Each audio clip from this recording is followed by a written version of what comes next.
Nothing in wrestling quite compares to the feel you get when you see that superstar emerge with briefcase in hand. Something seismic is about to occur, unless your name's Damien Sandow or John Cena versus The Big Show. However, without further ado, let's dive straight in and look at the 10 moments which had us leaping out of our seats in joy, delight, and sometimes even fury. Hello, I'm Jack from WhatCulture.com, and with Money in the Bank right around the corner, what better way to celebrate than by ranking the top 10 Money in the Bank cash-ins of all time. Number 10, Daniel Bryan versus The Big Show at TLC 2011. Now, this wasn't the most exciting cash-in in terms of actual in-ring action, as Big Show had already been knocked out by Mark Henry, who was angry at losing his championship to him in a chairs match just before. And yes, that chairs match was every bit as thrilling as it sounds. Bryan's entire cash-in lasted just 7 seconds, but finally gave him a world championship in the big leagues. It also made him the first NXT call-up to become world champion, and look how many there've been since. I actually don't know how many there've been since.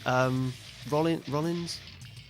You know what, ignore that. It also kickstarted Bryan's obnoxious heel persona and yes chants, which of course led to him shattering the glass ceiling. Number 9, Kane versus Rey Mysterio at Money in the Bank 2010. Again, this wasn't the most exciting cash-in from a pure in-ring standpoint, but I've decided to include it for its sentimental value. Up until this point, Kane had never won a world title since that one-day reign back in the 90s, unless you count the ECW championship, which you shouldn't because it was f***ing dreadful. Interestingly, this match also represents the only time the briefcase was cashed in on the same night as it was won, so don't say you never learn anything from these lists, you know?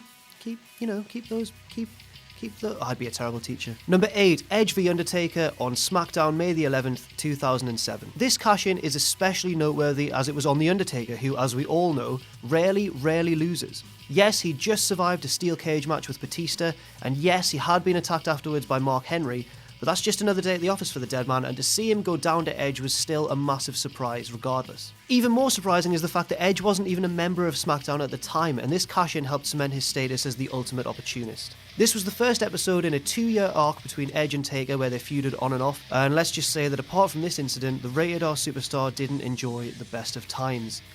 Such as this, and this one. Oh, and that one was particularly bad, yeah. Number 7, CM Punk vs Edge on Raw, June the 30th, 2008. Another cash-in on television and another involving Edge, but this one goes to show that sometimes the Rated R superstar can play the victim, unless it involves stealing your girl. Oh, I've still not forgiven you for that, Edge. You screwed Matt! I'm sorry. I'm sorry, I just really miss Matt Hardy, and I just want to wish him all the best in his latest feud with, did you check my notes? Oh, with Jeff Hardy. Oh, they're doing that again. Good one, TNA. Anyway, CM Punk announced... I got a little bit off topic there, sorry. Anyway, CM Punk announced his arrival on Raw in the biggest way imaginable, ambushing Edge after a Batista beatdown to capture his first world title. Again, unless we're counting the ECW championship, which we most certainly are not. Number 6, CM Punk again, this time versus Jeff Hardy at Extreme Rules 2009. This was Punk's first true heelish act in WWE, and the seed which led to his magnificent period as the straight edge saviour. Having won the Money in the Bank ladder match for the 2nd year in a row, Punk again used the briefcase to full effect, attacking Jeff mere seconds after the Rainbow Unicorn Sunshine Facepaint Warrior had won the World Heavyweight Championship from Edge. And yes, indeed, Rainbow Unicorn Sunshine Facepaint Warrior is an officially recognised nickname of Jeff Hardy. Look it up if you want, but don't look too hard. In fact, no, just trust me on that one. Anyway, this sparked a magnificent feud between the two, even if the storyline was just a glorified excuse to write Hardy out of the company. Still, TNA took a chance on him, and look where that ended up. Oh god, Jeff. Oh, what were you thinking? Oh my god. Number 5, Dolph Ziggler versus Alberto Del Rio, April 8th, 2013, aka the Raw after WrestleMania 29.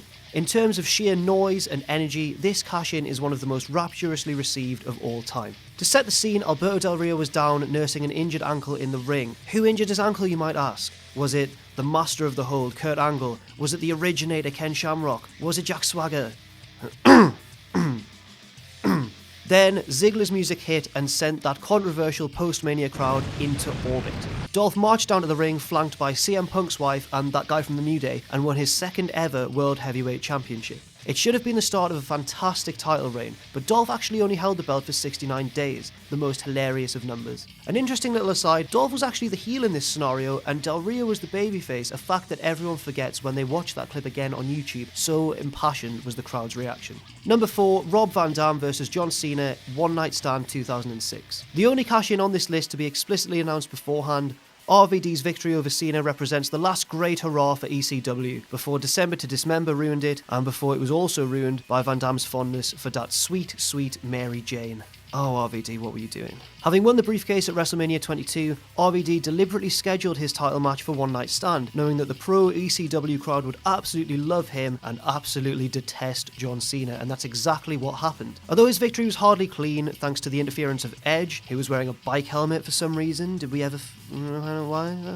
RVD won the match to become both WWE and ECW champion. And the moral of the story is, don't smoke weed, kids, especially if you're on the cusp of the biggest push of your career. RVD, you messed it up so badly. Number 3, Randy Orton v Daniel Bryan at SummerSlam 2013. We wrestling fans don't just enjoy seeing our favourites triumph on grand stages, we also occasionally want our hearts ripped out in the name of good storytelling. Just ask any Game of Thrones fan and then watch them melt into a quivering mess, the absolute pansies. Ooh, is your favourite character dead on Game of Thrones? Try watching the end of The Undertaker's streak. That's what real pain is. Daniel Bryan seemed to have finally broken that pesky glass ceiling at SummerSlam, defeating John Cena clean as a whistle to win the WWE Championship. Then, after a shocking pedigree from guest referee Triple H, why would you ever trust Triple H? Randy Orton ran to the ring and cashed in his briefcase. It was an absolutely heartbreaking moment, but it made Bryan's eventual triumph at WrestleMania 30 all the more satisfying. Number 2, Edge versus Johnny Cena at New Year's Revolution 2006. That was actually on my notes, Johnny Cena. What was I thinking? Sometimes in life, the originals are the best.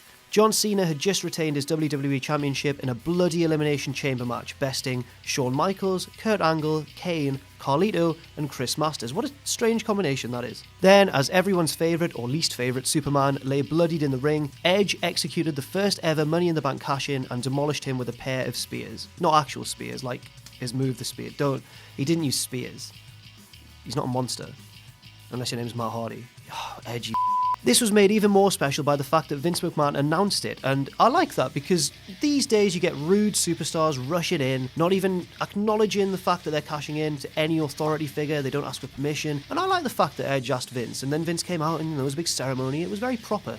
Good job, Edge. King Ross will approve as well. And number 1, and I'm pretty sure you may have already guessed what it is, that's right, number 1 is Damien Sandow v John Cena. What?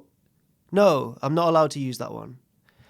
Okay, number 1 is Seth Rollins at WrestleMania 31 during Roman Reigns versus Brock Lesnar. It's unlikely that Seth Rollins' cash-in will ever be topped by another because it happened on the grandest stage of all, and it's actually quite hard to see where WWE go from here. Now, I'm sure you know the story already, unless you're literally 2 years old.